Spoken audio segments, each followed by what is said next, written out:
Hi guys, Darrel Smith from South Dakota again and trying to make another little video.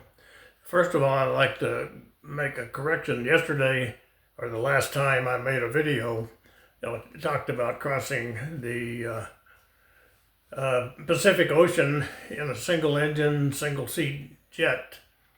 And I made some mistakes. I talked about our first leg was to, and I think I said Midway Island, but it was not Midway Island, it was Wake Island. Both of them are islands out in the middle of the Pacific. Wake, I believe, is still an active military station, and I think Midway is pretty much abandoned.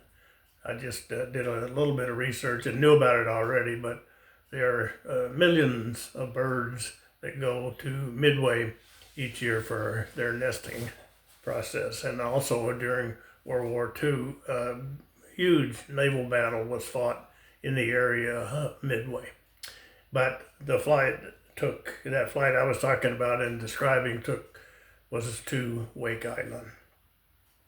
Today I'll talk about just the transition from the combat to training and then getting out of the Marine Corps. It was a great day arriving home in Memphis to be face to face with my family and with Glenda. Our daughter had been 3 years old when we left, and so she was 4 or so when I got back, and my son had not been born, so I met him for the first time. He was 10 months old. It was kind of a shock and it kind of hurt me, but when I walked into the house, I kind of expected to be welcomed, but Kelly, our daughter, hid under the kitchen table and said, "Who is that man?" Well, she warmed to me pretty quickly and we got to be friends again, but I'm afraid me being gone for an entire year of her early life affected our relationship, and I'm not for the rest of our lives. Well, we made the adjustment there in Tennessee, and the movers came, and I guess I should say first that I was assigned to the training command, the Advanced Jet Training Command in Beeville, Texas. So I assume the movers came. We don't have any real details or memory of it. And they came, and when you're in the military, they just come into your house, and you walk away, and they pack up everything. If you got garbage in the garbage can, they pack it up, and it goes.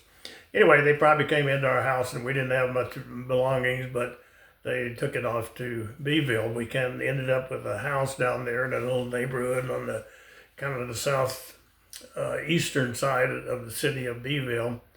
It was a normal house on the front, but in the back there was a road that ran back and forth across, and there was a kind of an open field, a valley back there, and that valley and field would play a part in our lives before that year was over. I only had a year left in the Marine Corps until I was eligible to get out. I had spent that year in Vietnam flying combat missions. I figured and thought that I had done my part. So if I had stayed in the Marine Corps, there's no doubt about it, I would have spent another year in Vietnam. I did not want to do that. Anyway, we had a good time. I went to work. It was we were training pilots for the war, and we were working hard. I worked 6 days a week. I had either Saturday or Sunday off. Glenda was a good support person, above average, keeping me going and keeping the kids going during that situation. Well, it was kind of interesting. I didn't think I was anything special, and I never was.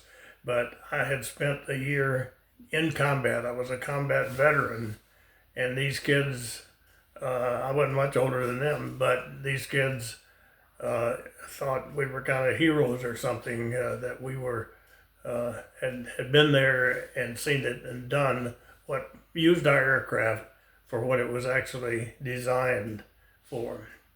Well, the training was going on, but I would take some breaks once in a while, and I went fishing and in the area down at this little lake called Lake Mathis.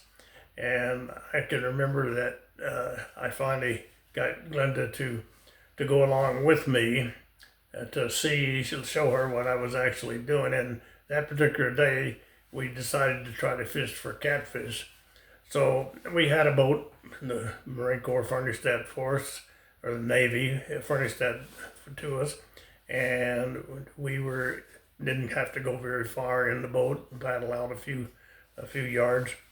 But I was going to teach her how to fish, and I baited her hook and told her exactly how to present it and where to put the hook. We were fishing with hook and bobber, and so I was telling her how to do it because I was the expert and everything. Well, at the end of the day, the fish count was she had at least twice as many as I did. She outfished me for sure. On another occasion, while we were I go back all the way back to when she visited in Japan. On the base, there was a shooting range, skeet. I guess they call it skeet. And we have bought a gun, a 20 gauge over and under Charles Daly's pretty little gun over there, a shotgun. And she used that on that skeet range, and she got pretty darn good with it. She could break the birds pretty good. So when we got back to Texas, the Navy rented a farm, a ranch, and for recreational purposes, and dove hunting was the number one activity. Well, she and I went out to go dove hunting once. She had never been any kind of hunting. So there was one tree out in the middle of this one field, and it provided some shade, and it also would kind of camouflage her. So I set her up under the tree, and that was her position. And she was to wait there until the dove started to fly. Well, I went about 100 yards away, and we were waiting, and suddenly, bang, Glenda fired, and then she continued to shoot. It was a clear day, and I could see miles, and there was not a dove in sight. And she kept shooting, bang, bang, bang. Well, I finally went back to her tree, and I found out that I had taught her how to handle the gun safely and how to shoot it, but I did not identify get her to identify a dove. There was a flock of sparrows in that big tree, and they were flying out and back in and out and back in, and she was doing her best to bag one of those sparrows. So anyway, that's just a little happening there while we were in Texas. The alarm was sounded. The hurricane was on its way, and the Navy had to protect their airplanes, so they assigned a student and an instructor. So I had an instructor, and we took a plane and left the area so that equipment would not be damaged. There was many, many airplanes that did exactly the same thing. Well, that left Glenda at home alone, and a hurricane was coming. Well, a hurricane came ashore down around Houston, but the winds dissipated pretty much, but the rains did not. And so the rains came to Beeville, Texas, and I forget the numbers, but it was like 10 or 11 inches within an hour or two. And the country is pretty much flat down there, so there's nowhere for the water to go. So here's where our backyard field and valley came into play. That valley filled up with water. It came all the way up across the street, and it came up just almost into our house. Well, a friend, Tom McGee, another pilot, was down the street a couple blocks, and he was able to help Glenda get out. The local furniture store owner lived nearby also, so he allowed those people to live or stay overnight in his furniture store. So they were upstairs there, so the kids and Glenda were there, and they lived through the hurricane. The hurricane water rose, but didn't. It came within inches of getting in the house, but it did not get in the house.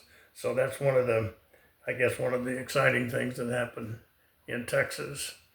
Well, as I mentioned, if I had stayed in the Marine Corps, I would have gone back to Vietnam, and I didn't want to do that. So I started looking at my options, decided that I would attempt an airline job. Maybe I could find some airline that thought would be an asset to them. I sent out many applications. On one of my applications, they sent. I would ask them for an application. So I got an application from Northwest Airlines. I don't know, somehow Kelly got it, and with some crayons, she wrote her own definition of what I should have on my application. She scribbled all over it exactly. But I filled it out anyway, and I told them what happened, and I would be happy to fill out another application. And they said, not necessary, it's just fine. They thought that was fine that our daughter had written on it, so to speak. Northwest Airlines offered me a job, and Northwest Airlines was a small airline. I didn't know anything about airlines, but they were the first one that offered me a job. I later got other offers from airlines, but I was already committed, and I said, no, I've committed to Northwest. And that ended up being good and bad in that it was a small airline, and that we had a tough president, Mr. Nyrop, and Mr. Nyrop didn't want to spend any money. I think it was, I forget the number, but it was low. If there was anything money spent with $100, $500, something low, it had to go across Mr. Nyrop's desk. Well, the pilots were underpaid, and they more than one time went on strike. So it seemed like just about every time I would get out of debt and start to actually have a life, we'd go on strike again. But in the long run, we had no debt with the airline, and it was a viable and working airline for many, many years. And I was proud to work there. It was a safe airline. They had procedures, and I'll talk about that, I'm sure, later on in life. But I think it was one of the better airlines. So they offered me that job, and almost immediately after getting out of the Marine Corps, and it was in Minneapolis. We didn't know anything about Minneapolis, but people, when we got there, said it was a beautiful fall days, and they said, on these fall days, go out to the park, enjoy life, because it's going to get bad later on. Well, I was so excited. It was excited. After one of my class dates, I was driving home in our little Volkswagen, and snow started blowing across the road, and that was kind of exciting to me. I said, okay, this is really good. But when I woke up the next morning and my mailbox was under snow, it was 2 or 3 feet drift around the mailbox, I decided that I didn't like that so much, but we endured it for many years. It was a good thing. So that's my little story about the transition from being a combat pilot to being a commercial pilot, and it kind of hurt my feelings a little bit to think.